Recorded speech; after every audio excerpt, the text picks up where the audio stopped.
할렐루야. 아멘. 2월 첫째 주일 예배 주연절 6번째 주일입니다.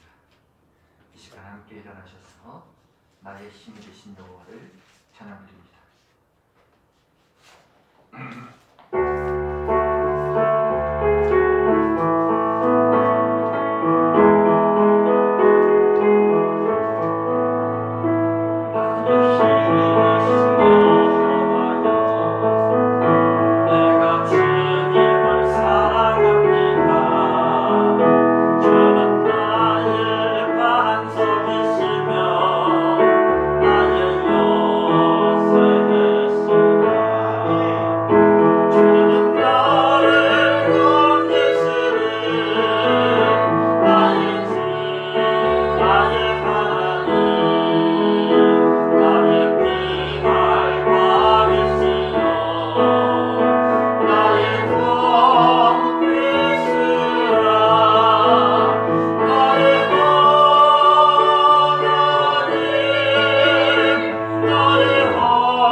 하나님은 영이시니 예배하는 자가 영과 진리로 예배할지니라. 아멘. 우리를 영원한 멸망으로부터 영원한 영생을 누리도록 하나님의 자녀로 삼아주신 하나님 아버지, 하나님의 품속에 계신 아들 예수 그리스도를 통하여 이 세상의 죄인을 사랑하여 모든 죄를 속량하시려 거룩한 주의 보혈을 흘려 새로운 창조물이 되게 하여 주심에 감사를 드립니다. 아멘. 이 시간 주께 흠이 없는 거룩한 죄사함을 받은 하나님의 자녀가 된 자격을 가지고 이 시간 거룩한 예배를 주 앞에 올려드리면서 주님의 뜻을 마음에 새기며 믿음이 강해지는 역사를 통해 성삼위 하나님을 영으로 만나게 하여 주시고 성령의 기름을 받는 믿음의 은혜를 경험하여 살아갈 수 있는 예배로 이끌어 주시옵소서. 아멘. 살아계신 우리 구주 예수님의 이름으로 기원하옵나이다. 아멘. 경배 찬송 28장을 드립니다.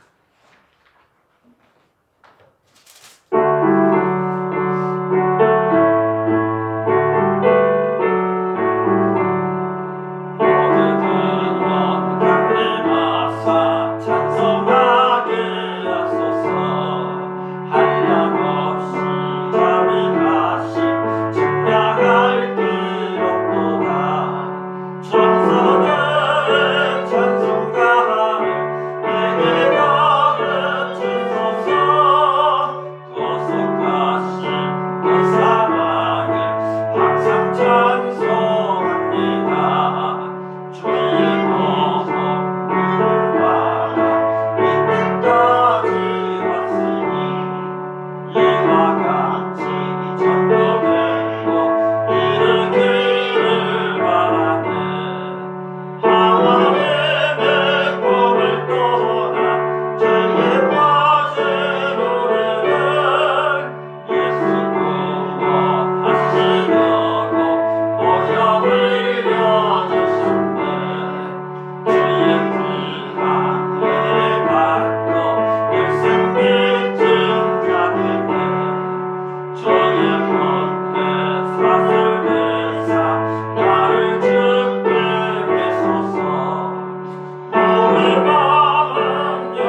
여호와여 주께서 나를 살펴보셨으므로 나를 아시나이다.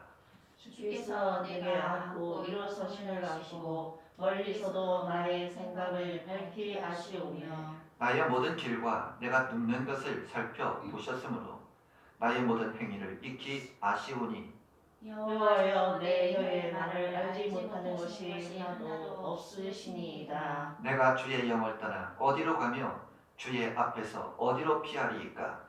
내가 하늘에 올라갈지라도 거기 계시며 수월에 내 자리를 펼지라도 거기 계시나이다. 내가 새벽 날개를 치며 바다 끝에 가서 거주할지라도 거기서도 주의 손이 나를 인도하시며 주의 오른손이 나를 붙드시니이다. 하나님이여 나를 살피사 내 마음을 아시며 나를 시험하사 내 뜻을 아옵소서.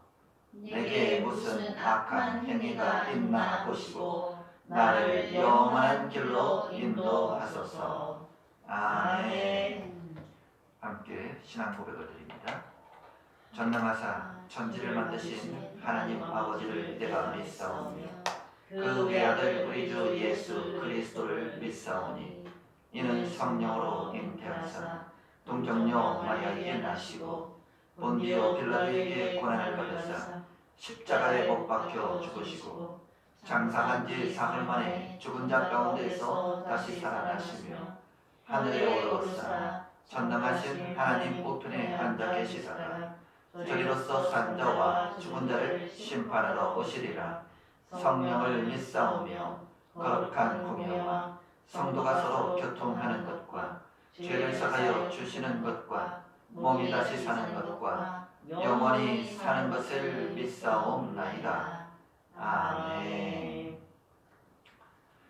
자리에 앉아주시기 바랍니다. 찬송가 191장입니다.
우리의 지음죄로 흑암의 구덩이에 빠져 오직 구원의 손길만을 내미는 저희를 오늘도 불쌍히 여기시오.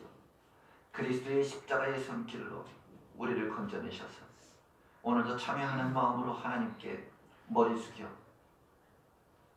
하나님의 은혜를 간구하는 예배를 드릴 수 있도록 허락해 주시니 참으로 감사와 존귀와 영광을 돌려드립니다. 아멘.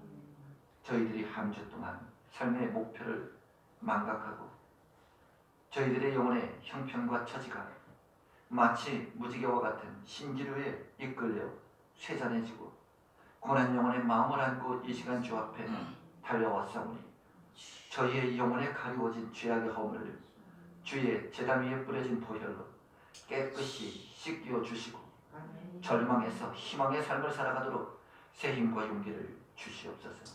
아멘. 하나님 아버지, 지난 한 주는 하나님 보시기에 민망한 헛된 욕심이 가득한 삶을 살았지만 이제는 주님의 뜻을 잊지 않고 잘 감당하면서 주의 복음을 전파하는 선교와 전도의 일꾼이 되어 주를 기쁘시게 하며 영혼 구령의 열정을 주님이 우리를 사랑하신 마음으로 생명력 넘치는 생수를 흘려 보내며 생활하는 성도가 되게 하여 주시옵소서. 아멘. 그로 인하여 이제 믿음 안에서 성장한 성도들의 신앙을 통해 주님이 주시는 광명의 빛을 세상에 전하는 영광에 거듭난 주님의 형상을 닮은 하나님의 능력을 증거하는 성도가 되어 오늘도 교회와 가정과 직장에 풍성하신 주님의 십자가의 은혜가 살아있는 성령이 함께하는 삶이 예고로 드려지는 성도의 신앙이 되게 이 시간을 축복하여 주시옵소서. 아멘. 살아계신 우리 구주 예수 그리스도의 이름으로 기도합니다. 아멘.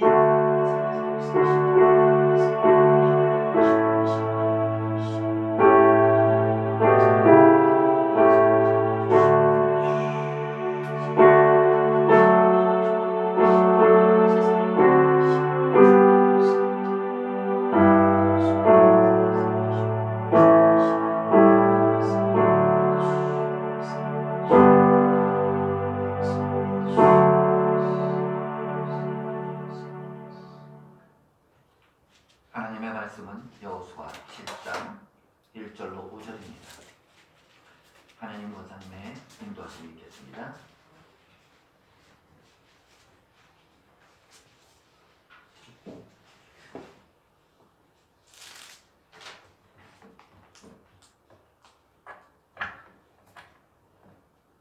네, 하나님의 말씀은 여호수아 7장 1절에서 5절 말씀 함께 교도하시겠습니다. 이스라엘 자손들이 온전히 바친 물건으로 말미암아 범죄하였으니 이는 유다 지파 셀라의 증손 삽디의 손자 갈미의 아들 아간이 온전히 바친 물건을 가졌습니다. 여호와께서 이스라엘 자손들에게 진노하시니라. 여호수아가 여리고에서 사람을 베델 동쪽 베다웬 곁에 있는 아이로 보내며 그들에게 말하여 이르되 올라가서 그 땅을 정탐하라 하매 그 사람들이 올라가서 아이를 정탐하고 여호수아에게로 돌아와 그에게 이르되 백성을 다 올라가게 하지 말고 2-3천 명만 올라가서 아이를 치게 하소서. 그들은 소수이니 모든 백성을 그리로 보내어 수고롭게 하지 마소서 하므로 백성 중 3,000명쯤 그리로 올라갔다가 아이 사람 앞에서 도망하니 같이 하시겠습니다. 아이 사람이 그들을 36명쯤 쳐 죽이고 성문 앞에서부터 수바령까지 쫓아가 내려가는 비탈에서 쳤으므로 백성의 마음이 녹아 물같이 된지라. 아멘.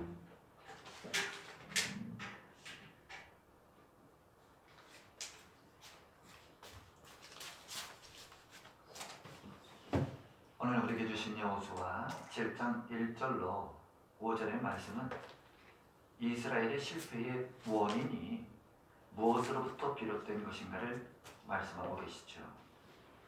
성도 여러분, 사람들이 원하는 교회는 어떤 교회가 될까요? 오늘날 성도라 하는 사람들도 좋은 교회에 대한 자신의 생각을 말할 때 오직 예수만, 오직 십자가만 고집하는 교회가 아니라 교회란 적어도 사람들에게 즐거움과 기쁨이 끊이지 않는 행복을 주는 축제와 같은 그와 같은 교회가 되기를 원한다는 사실이죠.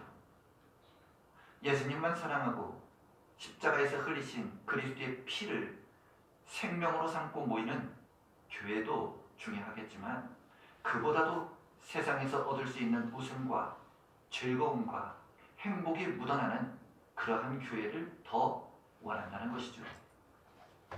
성도 여러분, 우리 교회도 사람들에게 웃음과 즐거움과 행복과 정을 나눌 수 있는 그런 교회가 되기를 원하십니까?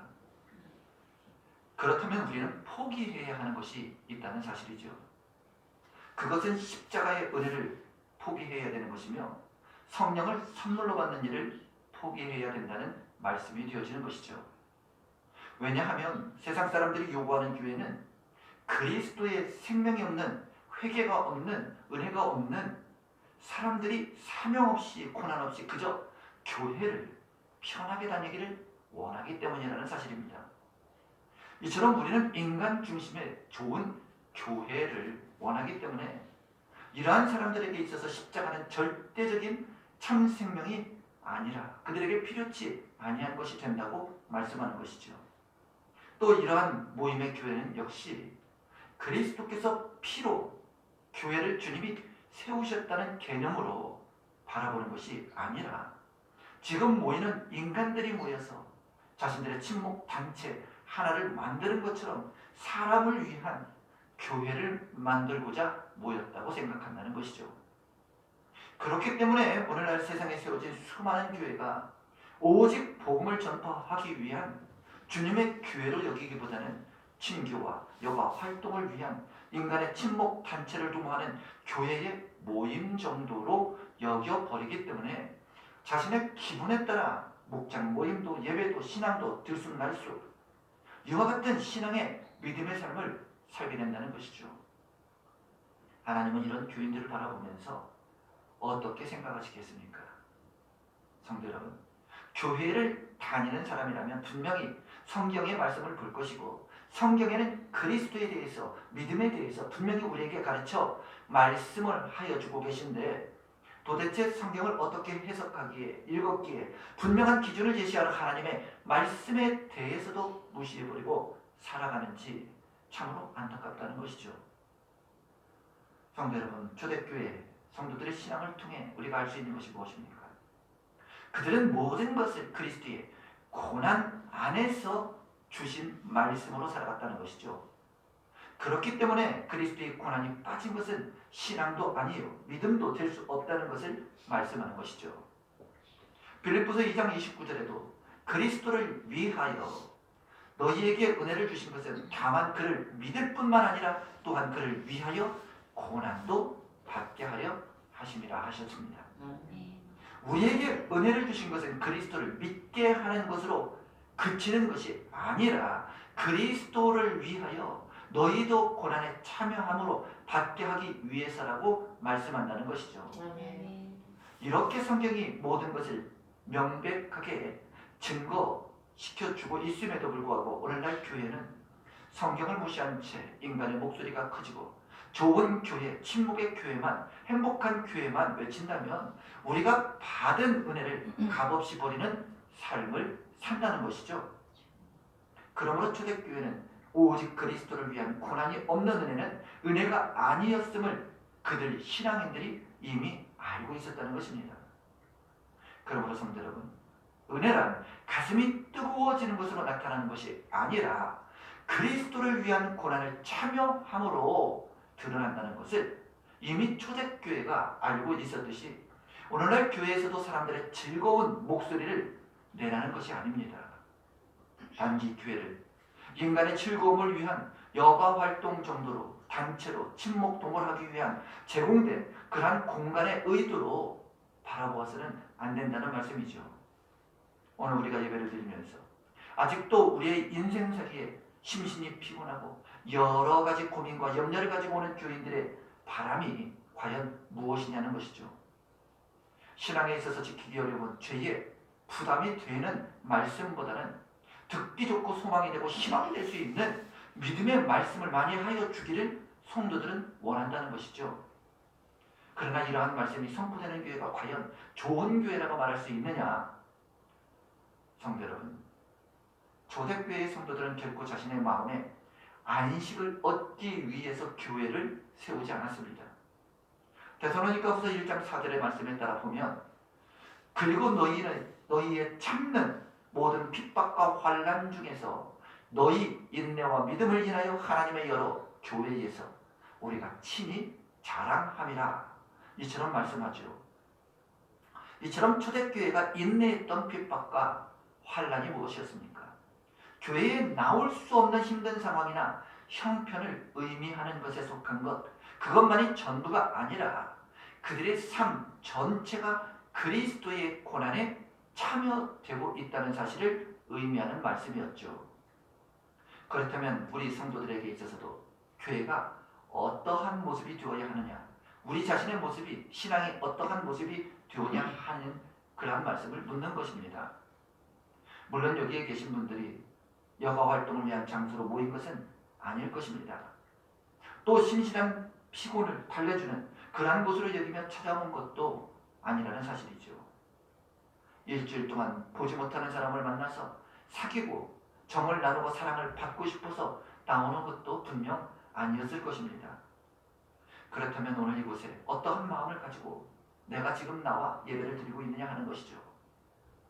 성도 여러분, 교회는 오직 그리스도만을 절대로 섬기고자 하는 자들의 모임임을 다시 한번 우리는 잊어서는 안 된다는 말씀입니다. 아멘.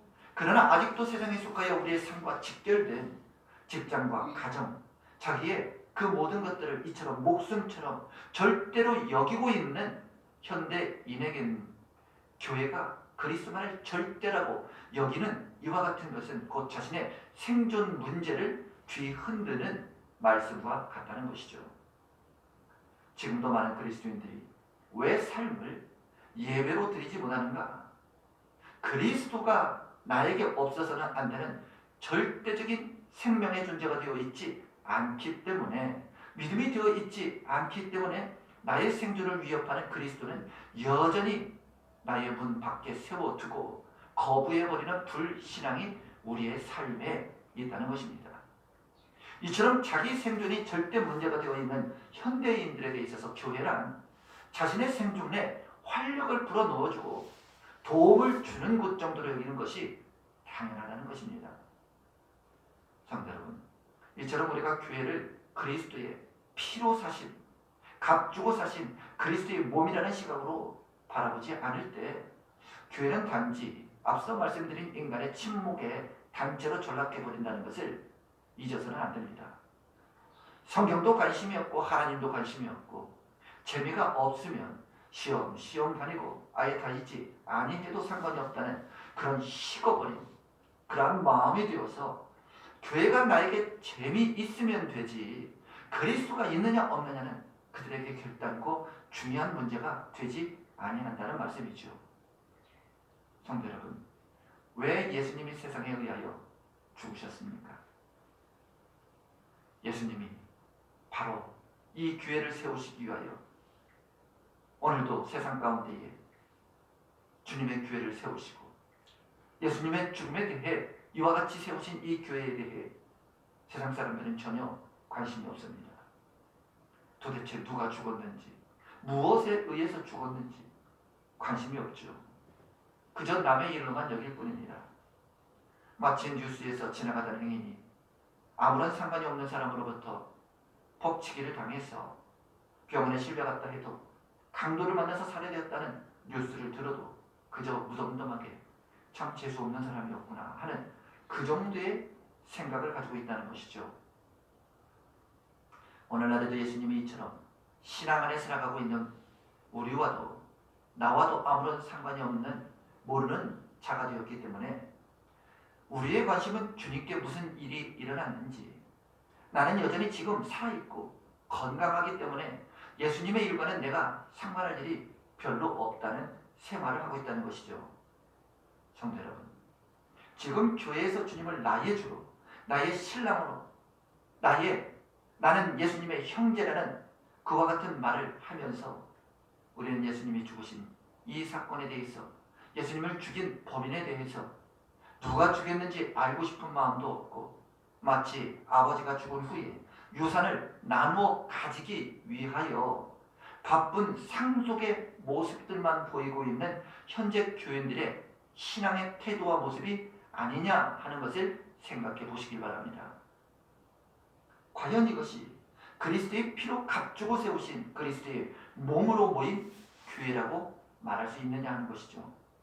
오늘도 자기 유익을 위해서 교회를 찾는 자들에게 주님의 십자가와 고난의 유익은 어쩌면 우리에게는 부담이 되고 모두가 담기 싫어하는 것이 될 수도 있다는 것이죠. 또한 성경의 말씀 역시 자신에게 유익이 될 만한 것을 골라 머리에 담아두고 살아가는 것이 전부라 할 수 있다는 것입니다. 이런 사람들에게 본문에서 말하고 있는 아간의 사건이나 이스라엘이 아이성을 공격했다가 참패를 당하는 이와 같은 말씀은 지금 현대를 살아가는 성도들에게는 어쩌면 하나의 역사에 불과한 전혀 관심거리가 되지 못할 수도 있다는 사실이지요. 그것이 나하고 무슨 상관이냐 하는 생각이 들어서 아간이 하나님께 바친 물건을 몰래 빼돌린 사건이나 이스라엘이 아이성에서 실패한 사건들이 내가 직장에서 승진하고 출세하고 돈 버는 일을 또한 우리의 신앙하고 무슨 상관이 있느냐는 생각이 들 수 있을 것이지만 성경은 분명히 이 말씀이 우리의 삶과 연관성이 있다고 말씀한다는 사실입니다. 그러나 여기서 주의해야 하는 것은 성경의 말씀을 내 유익을 얻는 쪽으로 성경을 바라보면 모든 하나님과의 은혜의 관계의 그 연결점이 단절되어져 버린다는 사실입니다. 왜냐하면 성경은 우리 개인의 입장을 위해서 쓰여진 것이 아니라 하나님이 어떻게 세상에 관하여 일을 하셨는지, 하나님이 앞으로 또한 어떻게 일하실 것인지, 그리고 하나님의 일에 대하여 우리가 반발을 한 어떻게 하나님이 우리 인간을 처벌하실지에 대한 우리가 복종하지 않았을 때 어떤 결과를 가져오게 되는 것에 대한 말씀을 기록하고 있기 때문이라는 사실이죠. 그래서 교회에서 성경의 말씀이 전파될 때는 선포되어질 때는 절대로 인간 개인의 입장에서 듣고 말을 해서는 안 된다는 것입니다. 만약 오늘 말씀에도 하나님의 뜻이 빠진 채 인간들만 모여서 자기들의 기쁨에 도취된 좋은 교회로 보이고 나타내 모이고자 한다면 결국 종교 형식에 빠진 생활을 보여준 것이 된다는 것이죠. 그러므로 성도 여러분, 이처럼 개인적인 욕망에 붙들린 채 오늘 우리가 본문을 본다면 아간이라고 하는 이 한 사람이 하나님께 바치려고 한 여리고성의 재물을 몰래 훔쳤기 때문에 그 죄로 인해서 그 큰 여리고성을 이긴 이스라엘이 조그만 아이성에서 패배하는 결과가 벌이었다는 것을 그렇게 생각할 수밖에 없는 결론이 되어진다는 것이죠. 그래서 우리 성도들에게는 인간의 생각이 이처럼 해석되어진 말씀으로 보면 그저 도덕적인 기준을 가르치는 것에 불과한 말씀이 되어지는 것입니다. 그러므로 우리 역시 하나님께 바쳐야 할 것을 바치지 않는다면 그것은 하나님의 것을 훔치는 것이 되는 것이고, 그렇게 되면 작은 일에도 아간과 같이 실패하는 벌을 징계를 당하게 될 것이다 하는 이런 식의 교훈밖에는 얻을 것이 없다는 말씀이죠. 그러나 성경은 단순히 아간과 같이 되지 말라는 것만 가르치는 것이 아니라 아간과 같은 사람에 의하여 하나님의 뜻이 무엇인지가 무시되었고, 그러한 하나님에 대하여 하나님은 나는 이렇게 일하시는 분이시다 하는 것을, 하나님의 뜻을 아간 한 사람을 통해서 천하 만민에게 보여주시고자 하는 하나님의 의도가 있다는 말씀입니다. 그리고 오늘날 이와 같이 개인적인 입장을 고수하는 주장하는 인간들에 의해서 또 그런 인간이 모인 교회 안에서 하나님의 뜻이 지켜지는 것이 아니라 하나님의 뜻이 아닌 인간의 생각들이 여전히 드러나고 있다는 그 실태를 고발하고자 한다는 말씀이죠.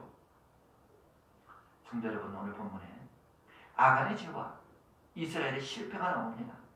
아간의 실패는 곧 우리 모든 인간들의 동일한 실패를 말씀하는 것이며, 여리고 성에 대한 승리는 이스라엘의 승리가 아니라 하나님의 승리였다는 것을 말씀하고자 하는 것입니다. 성도 여러분, 전쟁이 왜 하나님께 속한 것입니까? 하나님이 싸우셔서 이기시고 승리한 것이지, 이스라엘이 강하여 잘 훈련되어져서 자신들의 그 많은 세력으로 힘으로 여리고를 이긴 것이 아니었다는 말이죠. 이스라엘은 단지 하나님이 이기신 것을 누리는 것에 불과하지 아니하였다는 것입니다. 그런데 여리고 전투에서 사람을 드러내기 위해, 이스라엘을 드러내기 위해 하나님의 영광을 빼버리면 무엇이 되겠느냐는 말씀이죠. 남는 것은 이스라엘이란 영광의 승리, 인간의 승리에 그와 같은 것이 결국 남게 된다는 것이죠.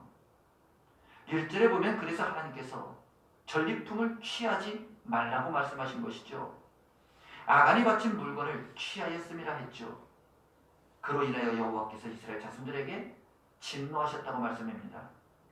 성도 여러분, 하나님께서 이스라엘이 여리고를 정복한 후에 하나님께 바쳐진 물건은 취하지 말라고 하신 것은 여리고 성의 정복은 이스라엘 너희들의 힘으로 승리한 것이 아니라 내가 하나님의 승리라고 말씀드렸듯이 전쟁에서의 전리품은 당연히 승리자에게 돌아가야 하는 것이죠.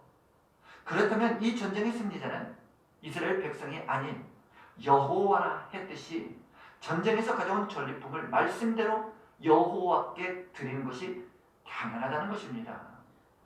이처럼 전리품을 여호와께 드린 것은 내가 승리한 것이 아니기 때문에 나는 전리품에 손댈 자격이 없다는 것을, 그래서 하나님께 바치라는 것으로 그렇게 취하지 말라고 말씀하셨는데, 그러나 만일 하나님께 바쳐진 것에 이스라엘이 손을 댄다면 하나님의 승리로 여기지 않고 자기 자신들의 힘과 능력으로 하나님의 승리를 가로채는 결과가 되기 때문에 하나님은 분명히 스스로 취하지 말라는 것이 하나님의 뜻이 되었다는 것이죠. 그러나 전리품을 취한 그들의 행동은 나도 전쟁에 참여했으므로 뭔가 나에게도 있어야 되지 않겠느냐, 나에게 돌아오는 것이 조금은 있어야 되지 않겠느냐는 그러한 생각이 하나님께 바쳐진 물건에 손을 대었다는 사실이 되어진 것이죠.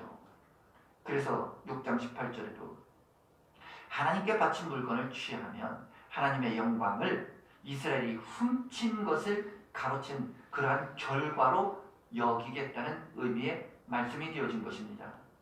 그리고 그것은 곧 화를 당하는 결과로 나타날 것을 말씀하신 것이죠. 그런데 아간이 하나님께 바친 물건을 훔쳤다는 것이죠. 이것은 여리고의 승리를 하나님의 승리로 여기지 않고 그 전쟁에 참여한 아간 자신에게도 있었다는 증거이며, 이로써 하나님의 말씀에 대한 불순종을 드러낸 사건의 죄가 되었다는 것입니다. 이처럼 나도 주를 위해 봉사한다는 바로 이와 같은 현대교회 교인들의 동일한 이와 같은 유혹이 바로 우리 안에도 있을 수 있다는 것이죠. 이로 인한 결과가 하나님께 바친 물건을 훔치는 영광을 가로챈 우리의 행동이 될 수 있다는 말씀을 우리가 다시 한번 아셔야 하는 것입니다. 이것이 아간의 실패이자 이스라엘의 실패였다는 것이죠. 그로 인하여 1절에 우리의 상식으로는 이해하지 못할 하나님의 징계가 나오는데, 분명히 물건을 취한 자는 아간 한 사람의 행동이었습니다. 그의 불신의 죄였죠. 그런데 하나님은 그것을 이스라엘 자손들 모든 공동의 죄라고 말씀합니다. 아간의 죄를 아간 한 사람의 죄로 보지 않고 왜 이스라엘 전체의 공동체로 그들의 죄로 여기고 있느냐? 우리가 생각하는 계산법으로는 도저히 맞지 않죠. 그러나 이것은 아간의 경우만이 아니었고 하나님은 에덴 동산에서의 선악과를 따먹은 인간의 모든 죄를 모든 인류의 죄로 보고 있다는 사실과 동일한 말씀으로서 그 공동의 죄가 바로 아간과 같은 그 죄가 그들 안에도 여전히 흐르고 있다는 그 책임을 묻고자 하였다는 것이죠. 이처럼 아간만이 이러한 죄가 있는 것이 아니라 단지 아간이 드러낸 죄가 너희에게 지금 행위로 없다 하여 너희가 깨끗한 것이 아니라는 사실을 드러내고자 이와 같이 말씀을 하고 계신 것이죠. 그러므로 하나님은 이스라엘을 많이 가지고 있는 죄가 아니라 아담 이후로 태어나는 모든 인간이 아담의 죄를 가지고 태어나는 것으로 이와 같이 공동의 책임으로 말씀하셨는데, 만약 지금도 아담이 선악과를 따먹은 그 본성이 여전히 우리에게 있다면 그것은 아담의 죄와 동일한 죄라고 말씀하는 것이죠. 마찬가지로 아간의 죄는 아간 한 사람에게 있는 건 그와 같은 죄가 아니라 모든 인류 안에 있는 아담의 죄로 보시는 것이며, 그것은 아간으로 하여금 하나님께 바친 물건을 몰래 취하게 한 그 본성에 대한 죄로서 이 죄는 아간에게 있는 것만 아니라 모든 인간에게, 이스라엘 자손들에게 있는 본성이 되어졌기 때문입니다. 그러나 우리 신앙의 생각으로 살펴보면 여전히 의심이 되는 다른 부분이 많이 있을 것입니다. 만약 그렇다면 내가 잘한다는 것이 아무 소용이 없지 않겠느냐? 내가 아무리 잘한다 해도 다른 사람이 잘못해버리면 그 죄가 나에게 돌아오는 것이 아니냐는 공동의 그와 같은 생각을 가질 수가 있다는 사실이죠. 성도 여러분, 지금 여러분이 생각할 때 이러한 생각을 하는 것이 당연한 것으로 여길지 모르지만, 그러나 하나님이 보실 때는 그러한 생각 자체가 이미 아간의 죄와 같다는 것이죠. 다시 말하면 왜 다른 사람이 잘못한 것을 나도 잘못한 것으로 내가 취급받아야 하느냐? 바로 이와 같은 생각을 하고 있다면 아까 말씀드린 대로 내가 잘할 필요가 무엇이 있겠느냐 하는 이와 같은 생각을 하게 될 것이고, 이스라엘의 승리를 하나님이 하게 하셨다는 이와 같은 생각을 결국 그들도 무시하는, 내가 했다 하는 그러한 생각에서 오늘도 승리의 전리품을 취하는 우리 성도들의 태도가 될 수 있다는 말씀이 바로 오늘의 말씀이죠. 성도 여러분, 인류에 들어온 죄는 아담 한 사람으로 시작된 공동의 죄입니다. 이제 예수 앞에서는 아간과 같이 하나님의 영광을 훔치는 죄도 있고 자신의 정욕에 끌리는 죄도 있고 아담 안에서 갖고 있는 죄의 모습도 여전히 우리 안에 있다는 말씀이죠. 그러나 아간의 죄는 크고 작은 것이 아니라 모든 인류가 지은 죄로서 시작된 그 시발점이 된 일로서 이스라엘이 공동체에도 그와 같은 불신이라고 하는 이와 같은 죄가 그들 안에 있다는 말씀이 된 것으로, 우리가 지은 죄가 아무리 작은 죄가 있고 큰 죄가 있고 그러한 것을 따지고자 하시는 말씀이 아니었다는 것이죠. 하나님은 죄의 결과는 오직 멸망이라는 사실을 오늘 가르쳐주고자 하신다는 것입니다. 그런데 교회에서 나의 죄는 작고 너의 죄는 크다는 이러한 시각으로 만일 주변 사람을 바라본다면 아간만 죽으면 된다는 그런 생각을 하나님이 이스라엘을 통해서 너희도 동일한 죄를 여전히 품고 가지고 있는 것이라고, 다만 행동으로 드러나지 아니하였을 뿐이라는 사실을 가르치고자 한 것이죠. 성도 여러분, 이제 여리고를 함락한 이스라엘이 아이성을 공격하려고 여호수아는 여리고 때와 마찬가지로 사람을 아이로 보내서 그 땅을 정탐하고 보고를 들었을 때 그들의 말에서 이미 아간과 같은 죄가 하나님 앞에 발견되어지고 드러나고 있다는 사실입니다. 여리고에서 전쟁에서 승리를 하신 분은 하나님이신데 오늘 이스라엘은 전쟁을 사람의 숫자로 이기려 하고 있다는 사실이죠. 이처럼 여리고 역시 자신들이 노력하여 쟁취한 결과물로 알고 있기 때문이라는 사실입니다. 그래서 정탐꾼들이 돌아와 하는 말이 무엇입니까? 2,3,000명만으로도 충분히 아이를 이길 수 있다는 계산이 나온 것이죠. 이처럼 자신들의 여리고 성에 대한 수고로 승리하였다고 하나님의 영광인 전리품을 훔친 아간의 생각이 지금 이스라엘 백성들 그들 안에 여전히 드러나고 있기 때문에 하나님은 이스라엘을 공동의 죄로 부르신다는 사실입니다. 이처럼 이스라엘은 아이 사람들에 의하여 저들을 치러 3,000명이 갔지만 36명이 죽고 쫓기게 되었다는 사실이죠. 그렇다면 아이에서의 이러한 이스라엘의 실패의 원인은 무엇입니까?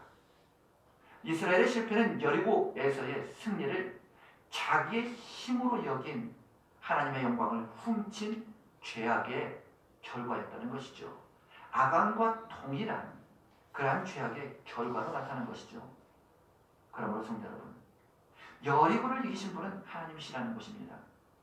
또 하나님의 여리고를 치신 것은 약속의 땅에 하나님의 언약이 없는 할례받지 못한 백성들이 존재하는 것을 하나님은 용납치 아니하시겠다는 것이 전쟁을 치르신 목적이고 하나님의 뜻이라는 것이죠. 이러한 하나님의 뜻을 올바로 생각하지 못하고 여리고의 승리를 그저 자기들의 힘으로 능력으로 숫자로 이겨버린 이스라엘은 바로 이와 같은 아간의 죄의 모습이 그들 안에 있었다는 것이죠. 하나님은 이러한 인간에 대해서 진노하신 것입니다. 세상은 강자와 약자라는 구조 속에 지금도 살아가고 있죠. 강자는 약자를 누르고 지배하게 됩니다. 그리고 강자와 약자의 기준은 권력과 힘과 돈과 물질이죠. 그러나 하나님 앞에서의 강자와 약자의 기준은 거룩함과 더러움에서, 죄에서 사함을 받았느냐 받지 못했느냐, 이것으로 강자와 약자가 드러난다는 것이죠. 거룩한 존재가 강자이고 죄가 없는 사람이 하나님 편에 선 자요, 더러운 존재는, 죄에 빠져있는 존재는 약자일 수밖에 없다는 것이죠. 그러므로 더러운 존재는 진노의 대상밖에 되지 않는다는 말씀입니다. 성도 여러분, 이스라엘은 여리고성의 전투를 거룩하신 하나님, 강하신 하나님이 더러운 존재를, 죄악에 빠진 그와 같은 사람들을 치는 것으로 생각지 아니하고 그저 세상의 힘의 구조에 의해서 이스라엘의 그 많은 강한 군사력으로 약자를 누른 것으로 승리한 것으로 이해하였다는 것입니다. 하나님은 그러한 이스라엘을 용납치 아니하셨죠. 그래서 너희가 힘으로 이긴 것이 아니라는 것을 가르쳐 주시기 위해 아이에서 전쟁에 실패를 하게 만든 말씀이 되어진 것입니다. 성도 여러분, 하나님은 거룩한 교회를 오늘도 원하십니다. 거룩한 교회는 오직 그리스도의 피로 세워진 교회입니다. 하나님은 인간의 수고와 노력과 온갖 방법을 동원해서 만드는 교회를 원치 않습니다. 인간이 만든 교회는 무너져야 할, 앞서 말씀드린 여리고에 지나지 않는 것이죠. 인간이 자기 수고와 노력을 통해서 만들어낸 교회를 사람들이 바라보면서 무엇을 생각하겠습니까?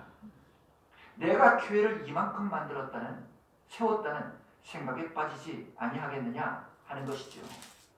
그리고 자기 능력을 2,3천 명만 보내면 된다는, 충분하다는, 승리할 수 있다는 그런 대견한 마음을 갖고 있을 것입니다. 하나님의 은혜라는 것은 단지 말뿐이고 모든 영광을 자기로 취하는, 전리품을 취하고 싶은 그러한 사람들이 된다는 것이죠. 이것이 아간이며 자기의 힘으로 아이를 공격한 이스라엘 백성들의 죄라는 것입니다. 결국 그들이나 우리나, 지금 현대를 살아가는 우리나 동일한 죄를 가지고 살아가는 하나님의 백성이 되었다는 것이죠. 그러므로 하나님은 거룩한 교회를 원하시는 것이 하나님의 뜻임을 우리가 잊지 마시길 바랍니다. 12절에도 보면 그러므로 이스라엘 자손들이 자기 대적을 능히 당치 못하고 그 앞에서 돌아섰으니 이는 자기도 바친 것이 됨이라고 말씀하십니다. 여기서 자기도 바친 것이 되었다는 말은 이스라엘도 하나님 앞에 바쳐진 여리고 성처럼 되었다는 뜻인 것이죠. 한마디로 이스라엘도 여리고 성에 살아갔던 그들과 더러운 존재로 바쳐진 것이라는 그와 같은 뜻이 되어진 것입니다.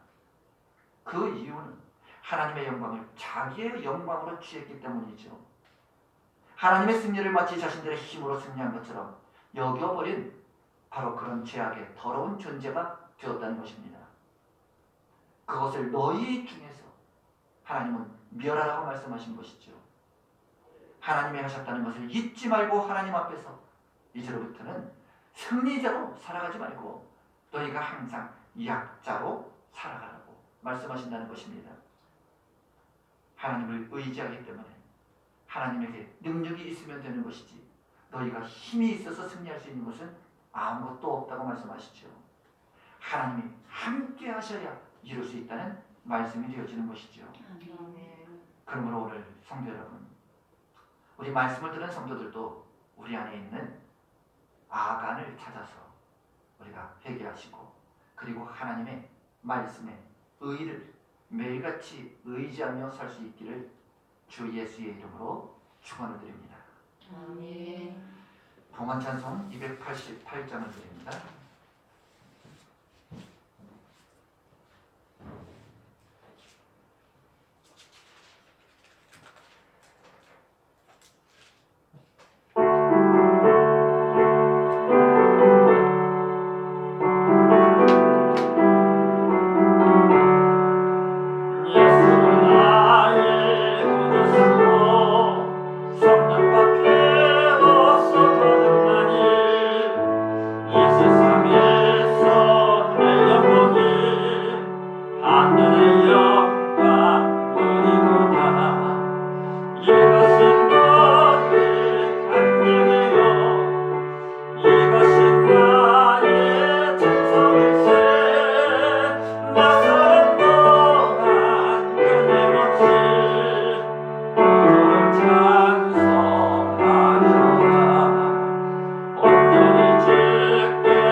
저희들의 삶 속에 항상 새로움의 기쁨이 넘치게 하시는 좋으신 하나님 아버지, 우리의 생명을 붙드시고 주관하시는 하나님께 저희가 정성을 다한 믿음의 예물을 주 앞에 올려드릴 수 있도록 저희를 축복하여 주시며 다시금 감사를 드립니다. 아멘.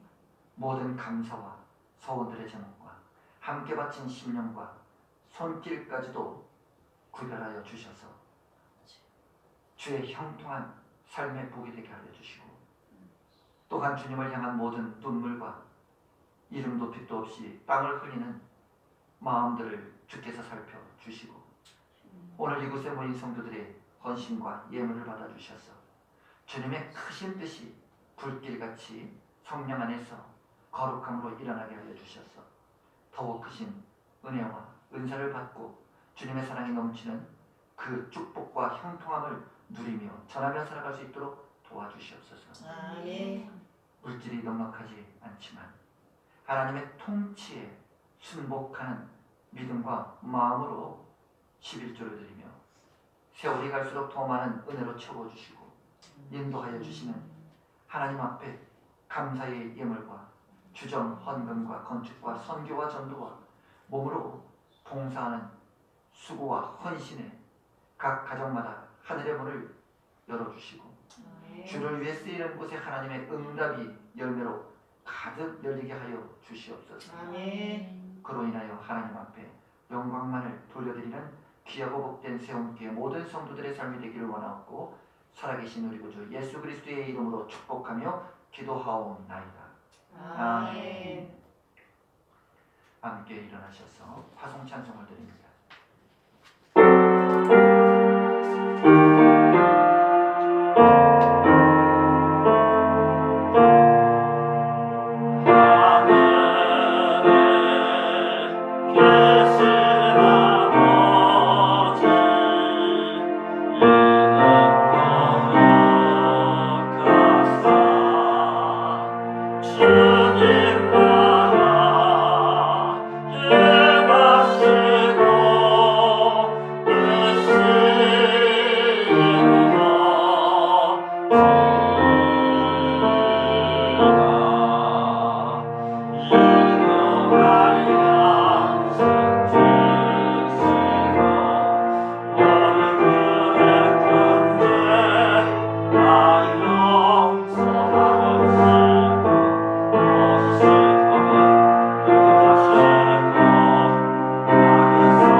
이제는 우리 구주 예수 그리스도의 은혜와 성부 하나님의 극진하신 사랑하심과 성령의 감화교통 역사 충만하심이 오늘도 믿음 안에서 승리하게 하시고 말씀을 통해 깨달은 진리를 따라 살겠다고 한 주를 결단하고 시작하는 성도의 가정과 기업과 직장과 건강과 교회와 멀리 타국에서 신앙의 믿음을 지키는 성도의 가정 위에 오늘도 성령의 도구 역사 충만한 은혜가 이제로부터 영원까지 함께 하시옵기를 예수 이름으로 간절히 축원하옵나이다.